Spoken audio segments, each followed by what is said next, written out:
प्रणाम। आज हम साधनाओं के बारे में बात करेंगे। बहुत सारे साधक हैं जो चाहते हैं कि उन्हें अलग अलग साधनाएं करनी हैं, अलग अलग देवताओं की साधनाएं करनी हैं, देवियों की साधनाएं करनी हैं, ताकि उनका जो भी इच्छित फल है वो पूर्ण हो जाए। जैसा मैं आपको पहले भी मेरे वीडियोस में बता चुका हूं कि सबको सारी साधनाएं फलित नहीं होती हैं। कोई ज़रूरी नहीं है कि अगर आप यक्षिणी की साधना कर रहे हैं तो कोई दूसरा इंसान भी यदि करता है तो वो सफल हो जाए, ऐसा कोई ज़रूरी नहीं है। लेकिन आपको एक चीज़ ध्यान में रखनी है, वो ये है कि यदि आपकी कुंडली में योग है कि आप कोई भी साधना कर सकते हैं या किसी भी देवी देवता की स्तुति करके उसको प्रसन्न कर सकते हैं, उनकी साधना करके उनको प्रसन्न कर सकते हैं, तब ही आपको ये सारे स्टेप उठाने चाहिए कि ठीक है मुझे साधना करनी है और इस काम में जुट जाना चाहिए।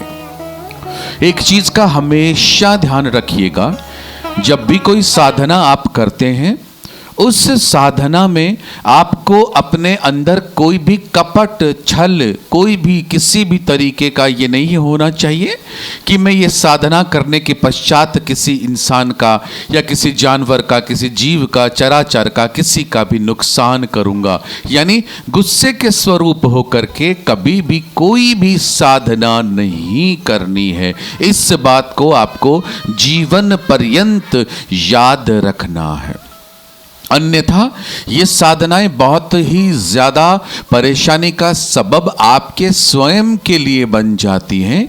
इसलिए एक बात हमेशा जीवन में गांठ बांध लीजिएगा, जब भी कोई साधना करनी है तो साधना यानी शक्ति की साधना, साधना यानी पावर की साधना, ये साधना एक तलवार की धार के ऊपर चलने के बराबर होती है। जरा सी चूक होती है और विनाश हो जाता है। इसलिए साधक को बहुत तैयारी से दृढ़ प्रतिज्ञा लेकर के और अपना काम करना चाहिए। ऐसे साधक कौन हो सकते हैं? वो हो सकते हैं जो सच्चे हों, जो संयम रखने वाले हों, जिन्होंने अपनी इंद्रियों को काबू में पा लिया हो, योगी हो, सन्यासी हो, या आपको लगे कि नहीं मैं गृहस्थ जीवन में रह करके भी या मैं शादीशुदा नहीं हूँ, उसके बावजूद भी मैं एक योगी, एक सन्यासी की तरह अपने जीवन को जी रहा हूँ, यापन कर रहा हूँ, तब ही आप इस साधना को करें, अन्यथा कतई नहीं करें।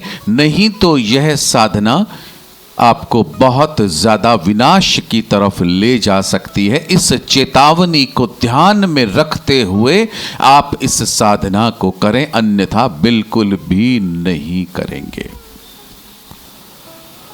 सिद्धि के सिलसिले में आज हम बात करेंगे विजया यक्षिणी को हम किस तरह से वशीकरण कर सकते हैं, या विजया यक्षिणी को हम किस तरह से अपने वश में कर सकते हैं, या विजया को हम किस तरह से मना सकते हैं, किस मंत्र से मना सकते हैं ताकि वो हम जैसा चाहें उस तरह से हमारे कार्य कर दे। मैंने जैसा पहले भी कहा है कि सबको सारे के सारे देवताओं की सिद्धियां नहीं मिलती हैं, इसलिए आपको जो सिद्धि आपका मन कहता है वो सिद्धि करिए। आज हम आपको यहाँ पर विजया सिद्धि के बारे में बता रहे हैं कि विजया यक्षिणी की सिद्धि किस प्रकार से की जा सकती है।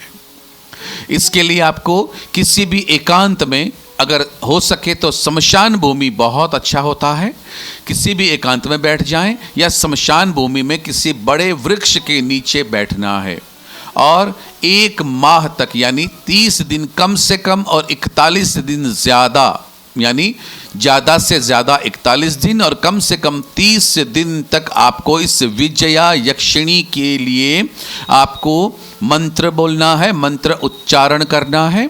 और मंत्रोच्चारण करने से ठीक 2 दिन पहले, जैसा मैं पहले भी बता चुका हूं, आपको भगवती की पूजा करनी है, दुर्गा की पूजा करनी है, और इसके बाद में आपको यक्षिणी का जो है विजया यक्षिणी का मंत्र बोलना है।